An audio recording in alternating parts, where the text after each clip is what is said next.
A chiller package is 4 separate components of and it makes up the refrigeration system.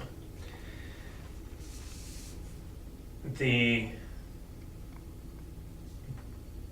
is the reverse cycle of the Rankine cycle, which is the boiler cycle.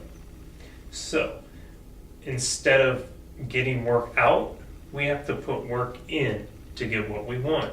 What we want is a refrigerating effect. The refrigerating effect is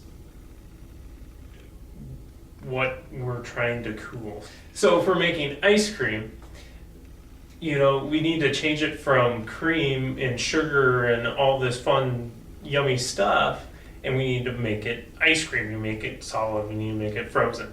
And to do that, we have to extract energy out of that.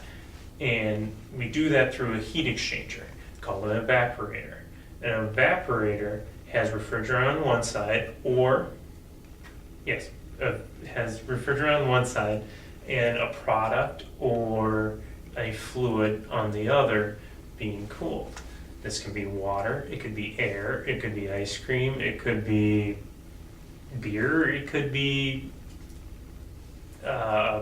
plastic, it could be a hydrocarbon fluid, it could be multiple things.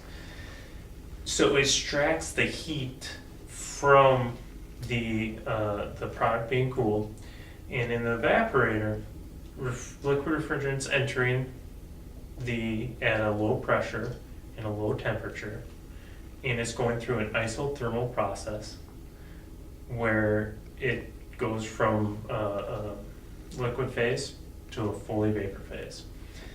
In between there, it's at some quality and ranging from 0 to 1, and 1 being all vapor.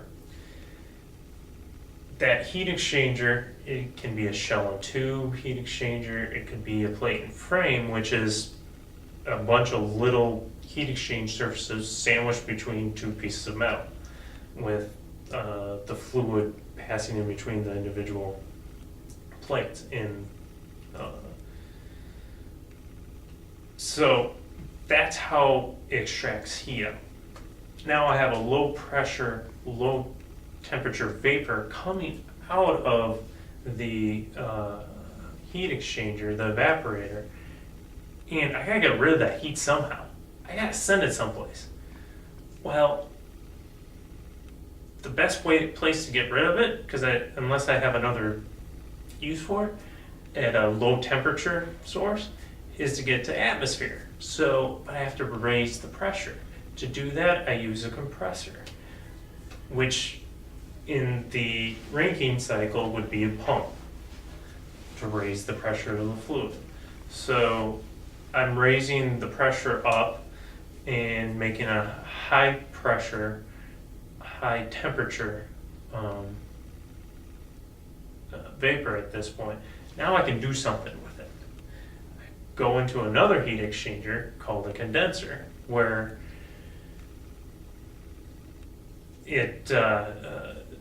another fluid, either water, air, in like a cooling tower type application where the refrigerant's passing through the tubes with air flowing over the tubes, or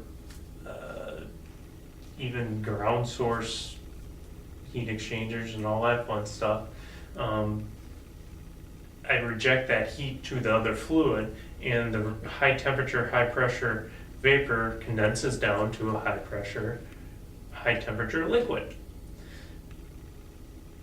Now I need to get it down to a low pressure, low temperature liquid so I can go back down to my boiling. So I go through an expansion device. An expansion device is simply a valve. That's all it is. It can be an orifice, it can be a needle valve, it can be a ball valve, it can be a thermal expansion valve.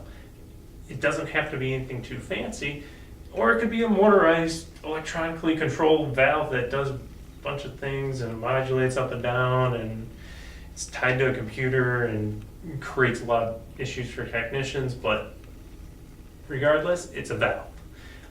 The analogy into the boiler cycle would be this is the turbine. This is where we're extracting energy out of the system.